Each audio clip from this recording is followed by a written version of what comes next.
For the rear jaw of the vise, I'm going to use this piece of 8/4 maple.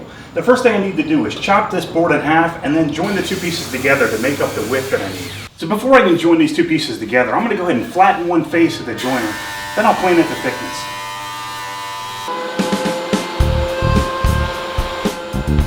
So before I cut each piece to width and glue these together, I'm going to go ahead and edge joint each mating surface.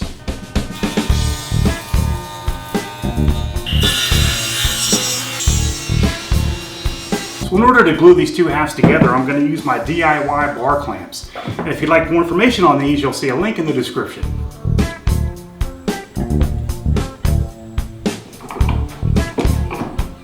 I've got a piece of cherry that I'm going to rip to width for the front jaw. So with the front jaw out of the clamps, I'm just going to go ahead and lightly face joint one last time and then plane to final thickness.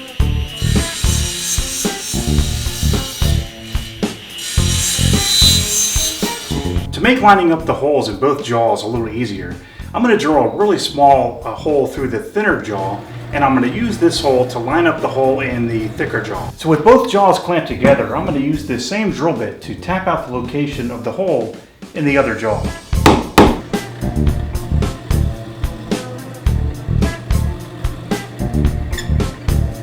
So now I just need to tap the rear jaw twice for two 1-inch threaded dowels.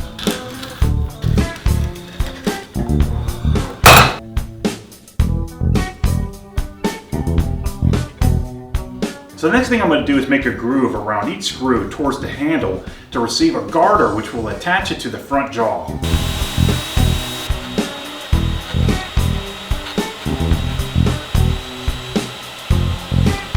So now I need to make an oversized hole in the front jaw for the dowel to pass through. So now I just need to cut out a piece of wood which will make up the garter, and that's going to be 2 3/4 inches square, and we'll get that from this piece of scrap wood. I'm going to make a 3/4 inch hole so this wood is able to fit around the garter groove that we created earlier after we split this piece open. You'll see what I mean later.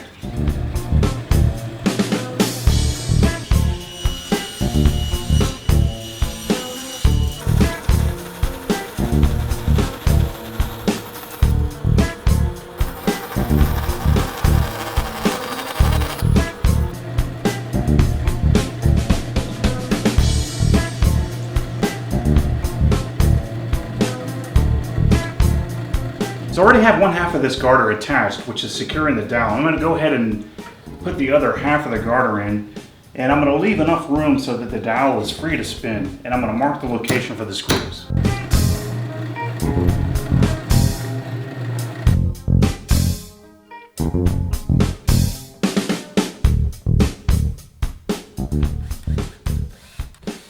I had to make a couple holes in my bench for the dowels to pass through, and I went ahead and threaded the dowels into the rear jaw, and I countersunk and pre-drilled for some holes. Now all I need to do is just attach this directly to my bench.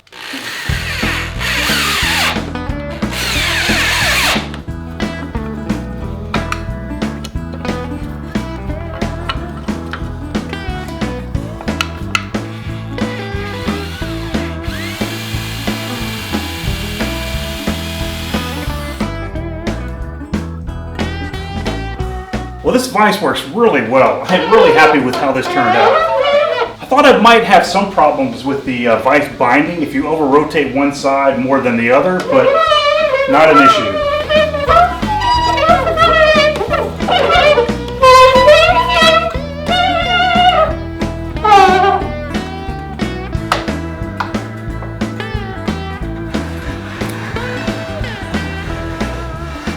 What's really cool about this vise is that you could use it to hold your stock if you need to make hand-cut dovetails. Mine's able to accept a board up to 12 inches wide in between screws. So if you'd like plans to build your own twin screw vise, you'll find some by clicking on this link over here. So if you like this video, please subscribe and share it with your friends. So if you'd like to stay up to date with everything Garage Woodworks and not miss anything, you can like my Facebook page and you can follow me on Twitter. And you can also join the Garage Woodworks newsletter by going to this link over here.